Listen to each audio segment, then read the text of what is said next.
Boa noite, amigos, irmãos do Ideal Espírita.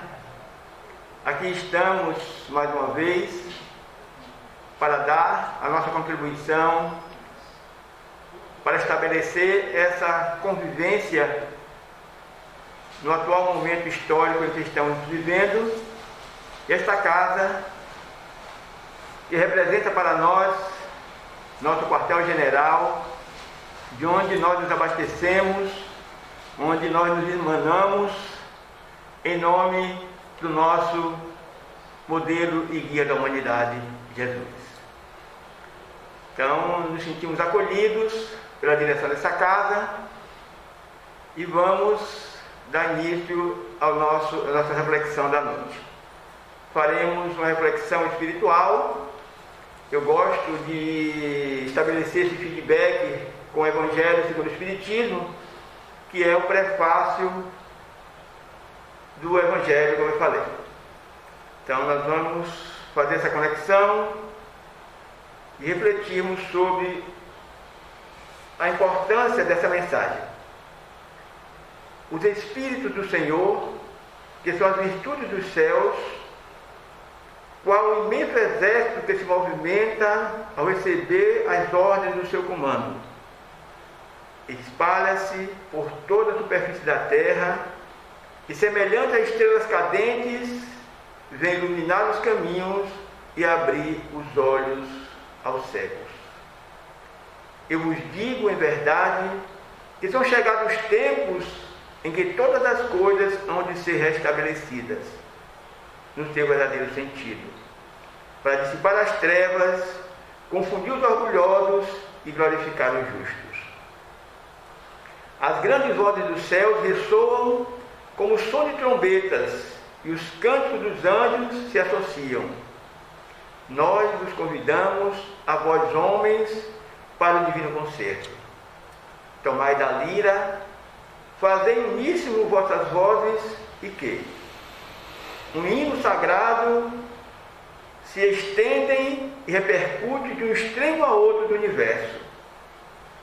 Homens, irmãos a quem amamos, aqui estamos junto de vós. Amai-vos também uns aos outros do fundo do vosso coração, fazendo a vontade do Pai que está nos céus. Senhor, Senhor, e podereis entrar no reino dos céus. É uma mensagem do Espírito de verdade, que é o nosso grande imperador e modelo e guia da humanidade. E dando seguimento à nossa proposta da noite, nós vamos trabalhar com um tema que é poder mais valioso. Sabemos que o Espiritismo estabeleceu como meta as 4 alternativas da humanidade. E a última delas seria a doutrina espírita. Eu proponho que nós façamos a inversão desses princípios kardecianos e coloquemos primeiro o Espiritismo. E nós denominamos como reflexão da noite os 4 princípios que vão nortear a nossa fala: educação e religiosidade em uma sociedade em crise. Chama minha atenção para a importância desse texto, pois eu tive a oportunidade de ser convidado por um dos grandes colégios particulares de Feira de Santana a dividir a minha fala em um encontro ecumênico. E o tema foi exatamente esse: religiosidade, educação e religiosidade na sociedade em crise. É claro que a doutrina espírita tem como frontispício a educação. Não é à toa que o nosso codificador, na sua proposta em 1857, ele trouxe uma bandeira muito ampla, dizendo que o Espiritismo estaria apto a fazer fronteiras com todos aqueles que tivessem como interesse a verdade. A verdade, venha de onde vier, é a nossa bandeira. Sem distinção de raça, de cor, de credo ou de condição social. E nós vamos encontrar no princípio da educação, não poderia deixar de ser, aquilo que está estabelecido no Livro dos Espíritos. Direitos iguais, funções diferentes. Nós somos como um pássaro de múltiplas dimensões. Podemos voar raso, rasteiro ou irmos ao infinito. Essas duas asas chamam-se masculino e feminino, ou seja, homens e mulheres. Porque, na verdade, a grandeza pelo qual o Espiritismo nos desafia para entendermos que nós, na essência, não somos nem homens e nem mulheres. Somos seres divinos, vivenciando experiências das mais diversas possíveis. E não poderia deixar de ser que, para falarmos com autoridade, teríamos que reconhecer que o Espiritismo não é qualquer um, não está dividindo, não está competindo com nenhuma doutrina para conquistar adeptos. Muito pelo contrário. Quando Allan Kardec estabeleceu o vínculo de amorosidade com a humanidade, ele deixou bem claro: venham todos conhecer as benesses da doutrina espírita. Notadamente, houve uma grande avalanche de curiosos, interesseiros e pessoas de boa vontade. Mas ele deixou bem claro que não bastava conhecer o Espiritismo. Tornar-se-ia indispensável se graduar no Espiritismo, ou seja, a sinceridade do compromisso com a doutrina espírita.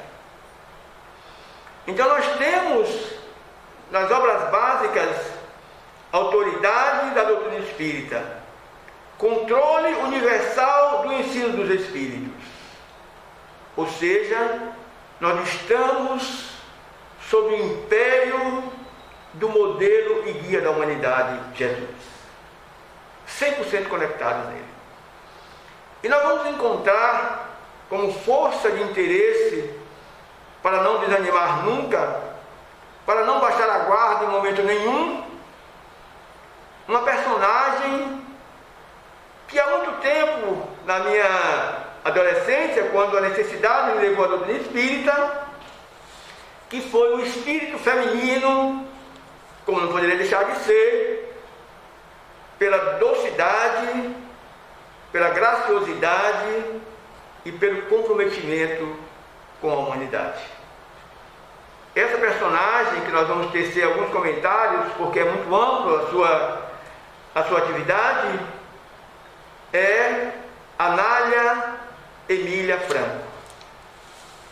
E vamos aproveitar e vamos falar sobre essa personagem para homenagear uma outra pessoa do sexo feminino, grandiosa, professora, dinâmica, que nós estamos considerando, e ela vai começar a crescer o seu pensamento a partir de um novo trabalho que eu vou fazer, que é a nossa querida Zilda Gama. Todas elas, pelo menos as personagens que eu vou citar na minha fala, estão conceituadas no século kardeciano. Zilda Gama nasceu em 1878, viveu 91 anos, o que não deixa de ser uma peculiaridade muito valiosa. Mineira, ela está conceituada como a grande pioneira na educação e nos direitos da mulher do seu tempo.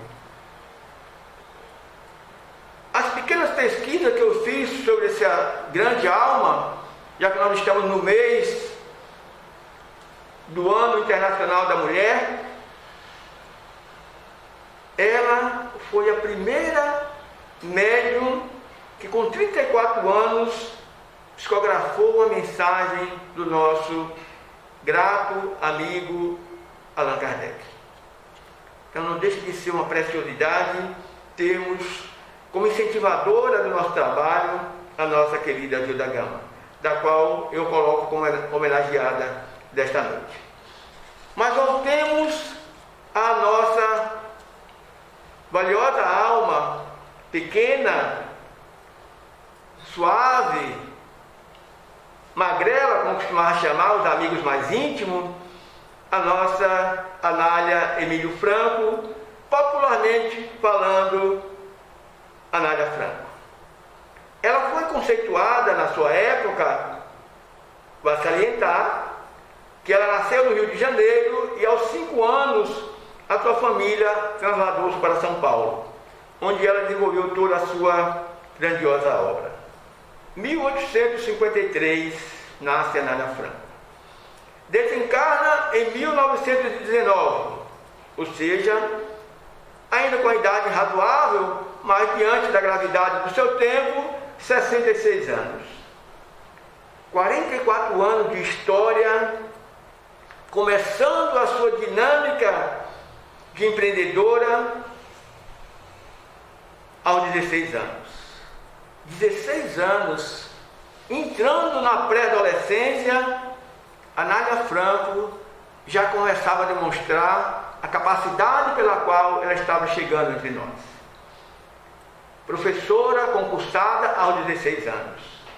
Foi exatamente a partir desses 16 anos de emancipação psicológica e social que ela desafiou o seu tempo sob todas as condições adversas e construiu, deixou um legado gigantesco para que nós possamos ter como seus admiradores. 44 anos de história sem conhecer a doutrina. Entrou no Espiritismo e trabalhou 22 anos a serviço integral da doutrina espírita. Ora, a obra de Anália Franco, em São Paulo, está conceituada como um marco na história da educação no Brasil. Primeiro porque ela recebeu o título de Dama da Educação Brasileira. Receber um título desse, na época do domínio imperialista dos homens, é realmente um legado valioso. E olhe que Anália Franco, não queremos citar suas dificuldades, porque as dificuldades é que nos faz crescer, são os grandes desafios que nos fazem avançar. E não tenha dúvida, para Anália Franco chegar onde chegou, os obstáculos foram os seus incentivos. Não tenhamos dúvida. Simplesmente, ela executou, no seu legado de 50 anos de atividade integralmente social, ela conseguiu construir instituições, chegando a 77 instituições totalmente voltadas para a educação e a caridade no estado de São Paulo. Sendo dessas, 27 instituições só na grande capital paulista. Imagina o que é isso para uma jovenzinha de 16 anos que começa a sentir que pode voar alto ou voar baixo, lidar com todos os entraves do imperialismo masculino, lidar com todos os entraves da poderosa igreja que dominava tudo na época, como tenta dominar hoje. É claro que Anália não se intimidava. Bastava dizer que na sua pré-adolescência ela já tinha se apaixonado sem volta. Imagina o que é se apaixonar naquela idadezinha pequena. Só que ela não se apaixonou com o seu sexo oposto. Ela se apaixonou pela carência humana. Ela se apaixonou pela literatura como ferramenta indiscutivelmente imbatível para voar ao infinito. Os seus pais, como é raro, mas acontece, nunca colocou obstáculos nenhum nas asas da nobre princesa Anália Franco. Chegando até, nos momentos que Anália tinha de brincar, de ir nos armazéns comprar coisas para dentro de casa, Anália dava uma fugidinha e ia brincar com alguns livros, procurar ver onde tinha livros para comprar, já que ela era filha de professora. Chegando a um ponto do que os homens da região, próximo a ela, chamavam a atenção dos seus pais para poder conter os impulsos daquela menina, pois não era permitido, não era legal uma menininha daquele tamanho se interessar tanto por coisas de homens, ou seja, como se a educação pudesse ter fronteiras. É claro que seus pais, educadamente, ouviam as críticas e os aconselhamentos dos seus vizinhos, que lhe diziam que mulheres tinham que ser educadas para ser mães e prenda do lar. Isso nunca foi entrave para a jovem Anália Franco. Imagina que aos 16 anos ela já era concursada professora ativa em sua sala de aula. Imagina o que é chegar aos 44 anos criando 77 instituições no estado de São Paulo. Isso é para demonstrar que almas como Anália Franco são almas missionárias. Aquilo que eu chamo de almas blindadas. Não tem como não dar certo. Todos os obstáculos são motivos para impulsioná-las. Pesquisando a história espiritual de Anália Franco, me foi permitido conhecer algumas das suas encarnações. Onde eu fui encontrar os anais da espiritualidade de Anália Franco. Não só Anália Franco. Também encontrei Zilda Gama, encontrei Amélia Rodrigues, encontrei Ivone Pereira. Algumas dessas personagens foram nada mais, nada menos do que alunas, colegas e amigas particulares do jovem Hipólito Denizar Rivaio, em Verdun, na Suíça, alunos do imbatível Pestalozzi. Não poderia ser diferente. As pedras se conectam por energia, por vibrações, já que nós estamos mergulhados no império do grande Senhor e modelo e guia da humanidade chamado Jesus. O império, o próprio nome já está dizendo. Ninguém pode sair do império.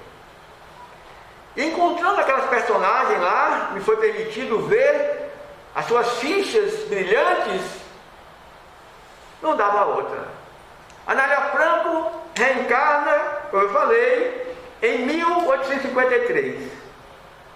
Allan Kardec já estava desenvolvendo as suas teses, porque logo em seguida ele lançava na França o Livro dos Espíritos. Então vamos vendo as conexões e por que almas como Anália Franco tinham facilidade em conviver com todos os seus obstáculos e se sentir impulsionada por eles.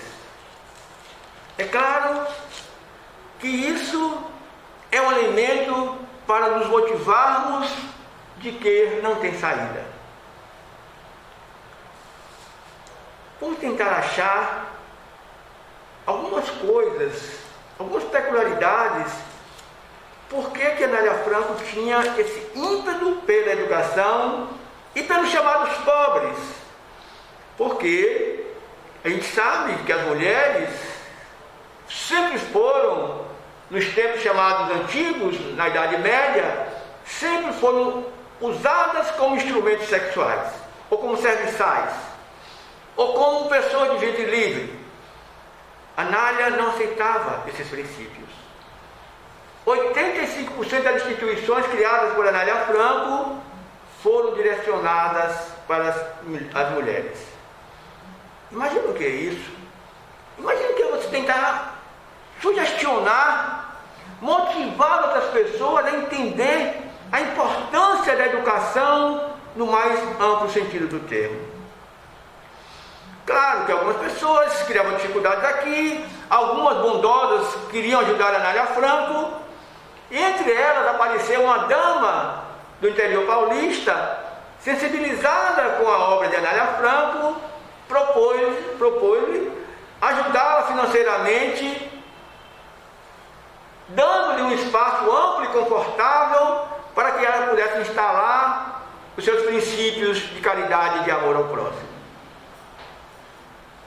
Naturalmente, Anália aceitou de bom grado, foi lá ver o espaço, adorou o espaço, porque ela estava muito precisada do espaço, mas é claro que tudo tem um preço. E a madame, muito sabiamente, estabeleceu para ela uma só condição.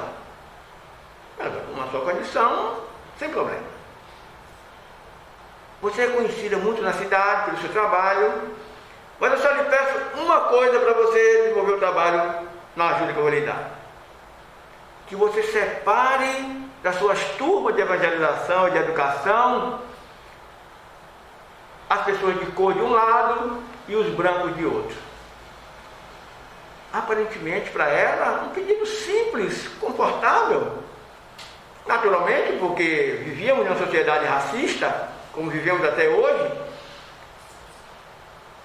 A Anália foi para casa, engasgada, porque não podia dizer muita coisa, e ela pensou: meu salário de professora não dá para desenvolver as minhas obras sociais como eu imagino.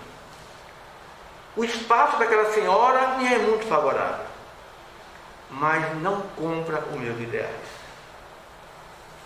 Educadamente, no outro dia ela voltou lá, agradeceu a oportunidade e não aceitou o espaço que ela muito precisava.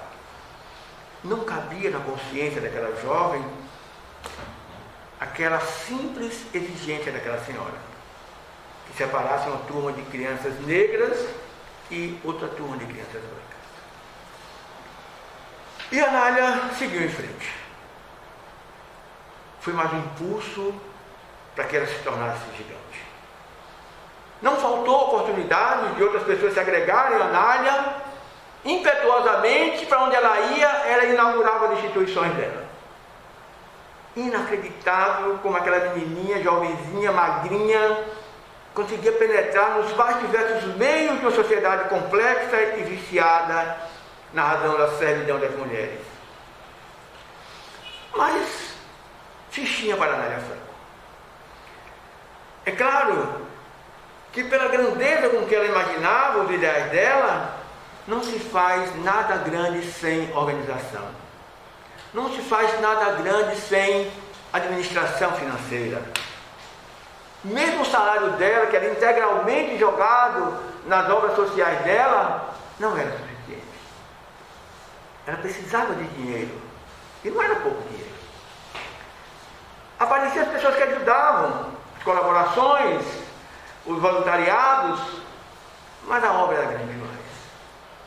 E ela sabia que vinha de algum lugar, não sabia de onde.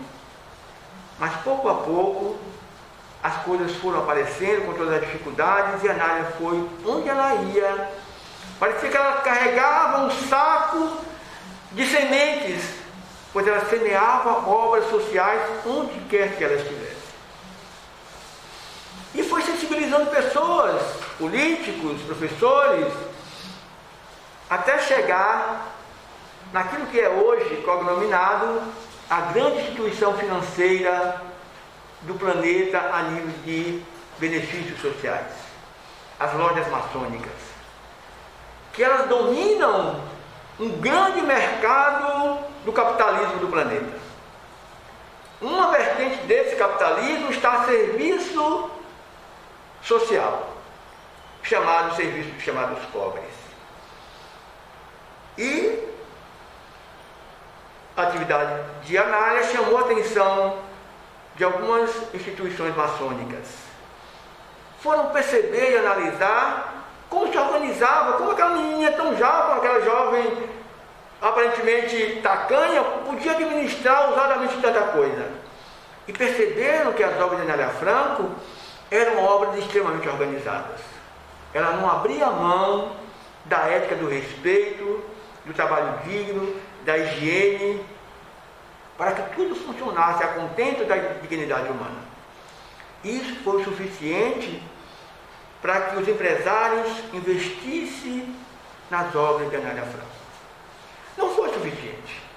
Porque Anália Franco não queria viver simplesmente de doações de grandes empresas, de grandes conglomerados como a maçonaria. Ela tinha que ter recursos humanos. Então ela apelou para a habilidade das suas jovens, criando escolas de artesanato, criando bazares, criando hortas comunitárias, para demonstrar que no império do Senhor todos são dignos do seu salário. Imaginar que em 1800, aquele século de grandes tormentas, século de guerras mundiais, século de pandemias, pois tivemos no ano de 1919 a 1920 uma das graves pandemias do seu tempo, que foi a intitulada gripe espanhola. Para nós termos uma ideia, para que nós não nos sintamos assustados com o atual momento em que vivemos, da pandemia da Covid-19, o Espiritismo tem uma ferramenta poder mais valiosa para nos alertar sobre os nossos compromissos com a vida. E nós voltamos a citar a importância do modelo e guia, pois está lá na primeira epístola de João aos Coríntios, no capítulo 12, versículo 12, o modelo para que nós tenhamos uma sociedade organizada e feliz. Está lá, dito em palavras claras sobre o corpo social, que está intitulada sobre o corpo do Cristo. E o que Anália Franco entendia era que a educação é o grande maestro de uma sociedade que busca a religiosidade, que busca o respeito. Então, é na educação, como Kardec diz nas suas obras, que está a grande alternativa da humanidade. A religiosidade viria em seguida, pois há uma necessidade premente de nós termos uma conexão com o chamado divino. Mas qual é a religiosidade que nós temos hoje? Uma religiosidade viciada, uma religiosidade corporativa, que ainda segrega os seus fiéis.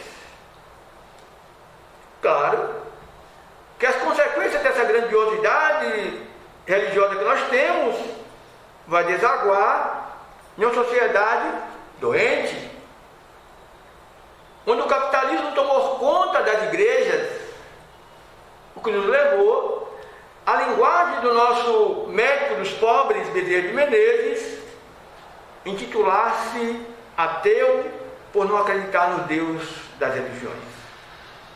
E ele dizer na sua época, que também foi no século kardeciano, que o capitalismo ou o materialismo tem encontrado tamanho aliado nas religiões. Para nós vermos o risco que corremos quando não sabemos lidar com os bens do grande império. Nós vamos encontrar também um outro texto mágico que ilustra o atual momento em que vivemos e que o Anália Franco viveu na sua época, está na obra kardeciana. Está lá no livro Obras Póstumas. Uma outra linguagem que define com segurança o atual momento em que estamos vivendo. Está lá no livro Obras Póstumas. Questões e problemas, que é um texto perfeito, mostrando que cada nação representa como se fosse um membro de uma grande família, onde cada um desempenharia uma função importantíssima para o bem-estar do outro. O que Emmanuel, no livro A Caminho da Luz, e na sua sequência, que é o livro Emmanuel, como se fosse uma autobiografia, ele define a função pelo qual cada uma das nações teria que desempenhar. Ou seja, perfeitamente definido o que cada um deve fazer com aquilo que tem nos seus bens.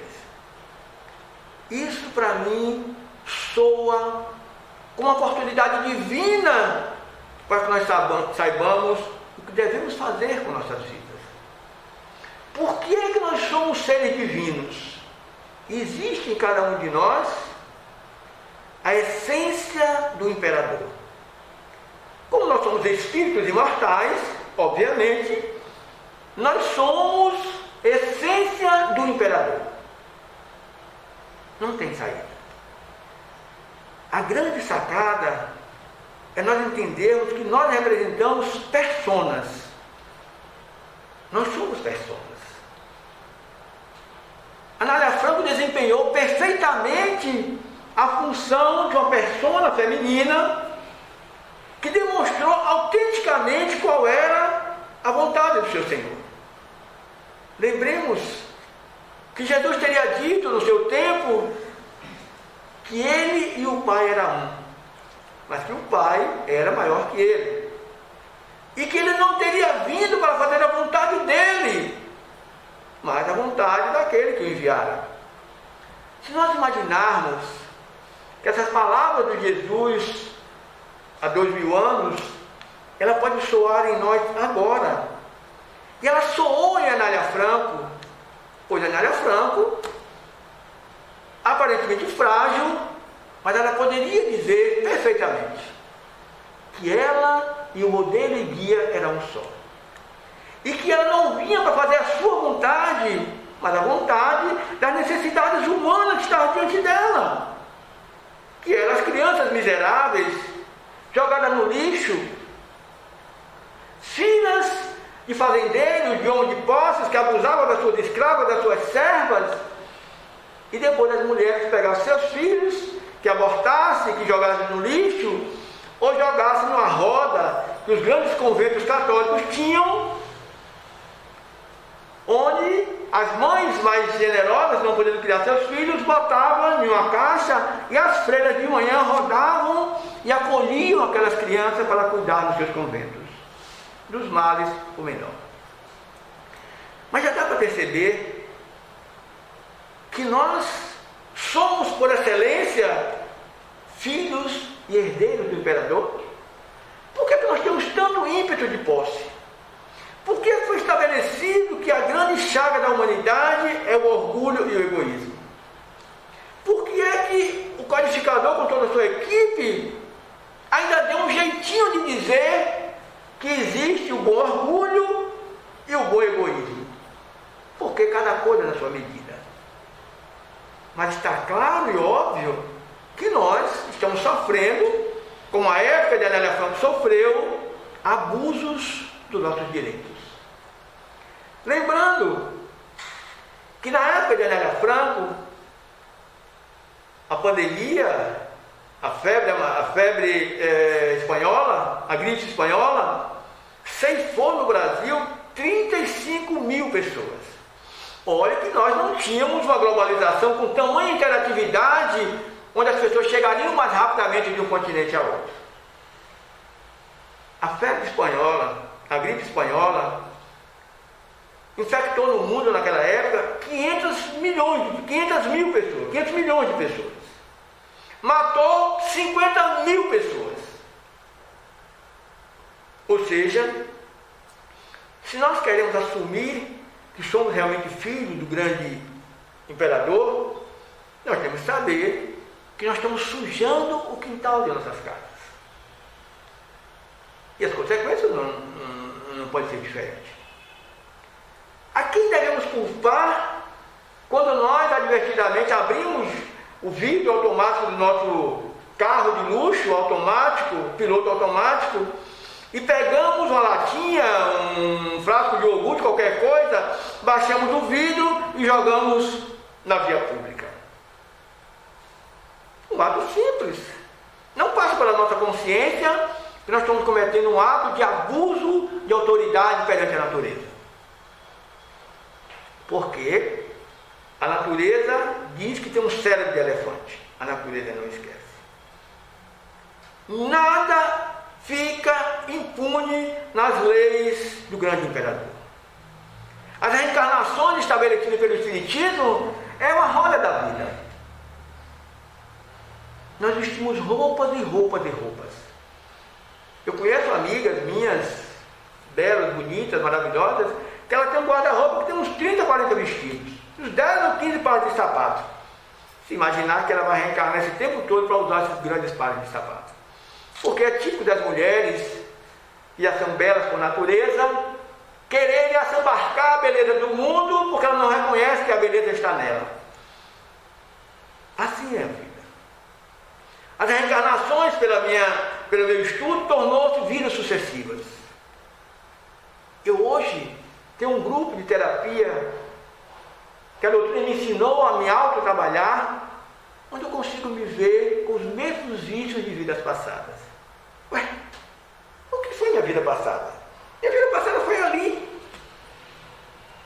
Pela necessidade de pesquisar, de me autoanalisar, não é difícil saber quais são os abusos que Germano vem fazendo, tentando se enganar nas suas últimas 5 reencarnações. Quando Anália Franco, aos 44 anos, depois de um exaustivo trabalho em prol da causa humana, ela se sentiu estafada. E ela cambaleou, adoeceu, perdeu aquilo que todos nós temos como nossos maiores bens, que é a nossa visão. Anália Franco teve uma deficiência ocular, ficou quase cega durante 1 ano. Deixou ela desesperada. Foi aí que entrou os amigos e disse: Anália, tem ali um centro espírita, diz que os espíritos curam, ajudam, vai lá. Ela não tinha preconceito religioso, embora as religiões o preconceituavam. E ela foi à casa espírita. Foi um reencontro de almas. Se apaixonou definitivamente, foi a segunda grande paixão da Anália Franco. Foi a doutrina espírita. Então, com os tratamentos de passe, terapia, aconselhamento, fisioterapia, homeopatia, Anália Franco recuperou grande parte da sua visão, passou a usar um óculos típico que o marcou no seu tempo. Ficou curada, se apaixonou de novo, como eu falei pelo Espiritismo. Mas era pouco para Anália. Aos 53 anos, depois de muitos assédios e assédios, porque como era jovem, bonita, inteligente, administradora de grandes bens, é claro que os homens inteligentes ou burros, ambiciosos ou não, andavam assediando a Anália Franco. Não tinha a libido sexual de Anália Franco, estava direcionada para uma outra direção. Mas, cedendo aos interesses, pela sinceridade, pelo trabalho amplo que já desenvolvia, Anália Franco assume o seu matrimônio aos 53 anos com o seu terceiro e grande amor. Ela casa-se com um trabalhador da casa espírita aos 53 anos. Não foi o bastante para continuar crescendo e crescendo como foi. E foi, para finalizar, cuidando das suas princesas. Ela tinha um orfanato interno com 144 jovens que foram infectadas pela gripe espanhola. É claro que naquela época as instituições que se cuidavam, o governo praticamente zerou, não tinha mais interesse em cuidar de coisas assim. E a Anália, sentindo perdida, foi para o centro espírita e orou os espíritos e teve a inspiração de cuidar das suas internas com água frutificada e passe. Foi exatamente o que ela fez. Água frutificada em passe e evangelho todos os dias nas suas 144 jovens. Foi o suficiente para o número de baixa das internas de Anália Franco ser quase zero. Das 144 internas, Anália Franco perdeu menos de 10 mais ou menos. O que para ela já foi uma grande perda.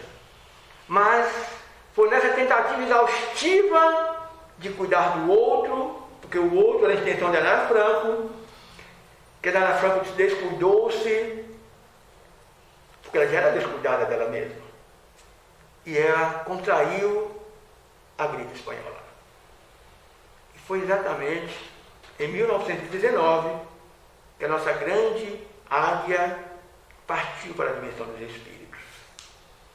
Anália Franco, nossa heroína, deixou um legado que hoje o Brasil e as professoras do Brasil não reconhecem o título de primeira-dama. Mas está na hora de descobrir ainda como fazer educação, religiosidade em uma sociedade em crise. Boa noite, muita paz, e nós nos veremos em breve.